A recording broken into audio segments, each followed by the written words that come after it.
Hello guys, good morning everyone. Ngayon guys, ngayon guys ay padukot-dukot lang ngayon guys sa ating trabaho.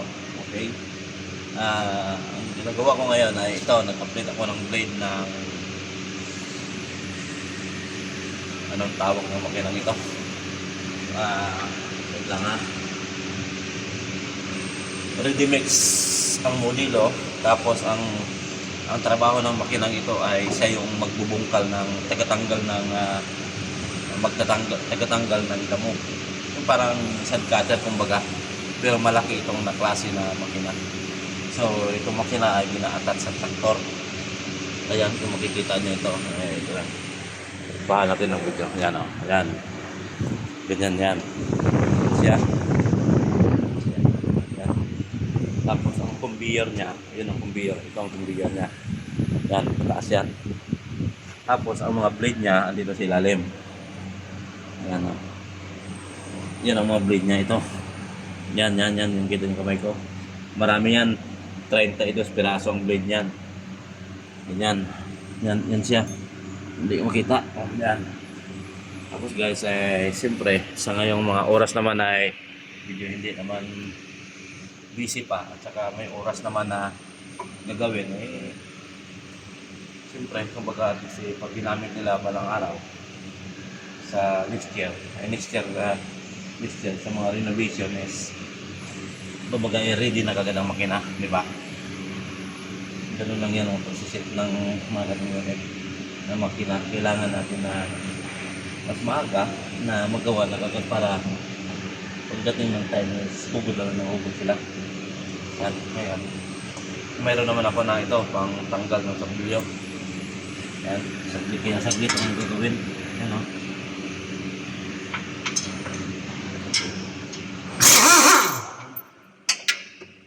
Puslot lang. Puslot lang guys. Wala pang 10 seconds. Iwalay na kagad. Yan. Tapos naman, palit ako ng blade. Yan. Yan na tayo. Ganyan. Tapos, palit siya dito sa loob ng kanyang. Yan.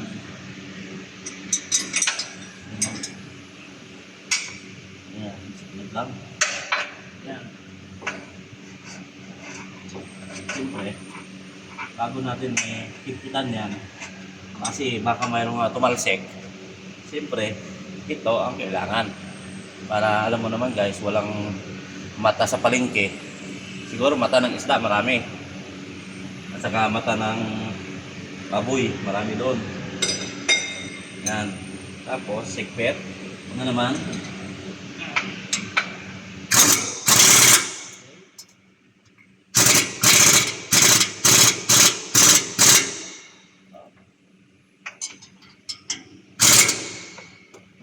Yan. Ganun lang guys. Kailangan kasi na sure po lagi yung paghigpit dahil baka pag gumana na ito doon sa mga kadamu-damuhan ay baka magtelsikan. Ay mayroon na, baka may matamaan ng mga tao.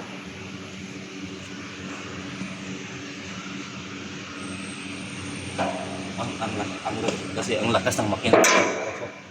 Ang lakas ng makinang ito. Bakit mo lang, bubungkalin mo yung damo. Tapos ikakarga yan dito guys. Ikot hanggang doon. Ikakarga din sa trailer. Kasi guys, ito lang muna sa ngayon ha. Kasi medyo makababa yung video. At puno na yung aking memory card. Dahil sa totoo lang, dito ko lang naranasan nga sa isang araw, mahigit 200 ka picture ang aking nare-receive sa aking cellphone.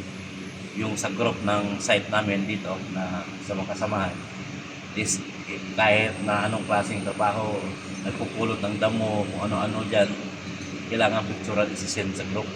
Kaya yung aking memory card halos puno-puno na dito lang sa picture nila na sinisend malaki.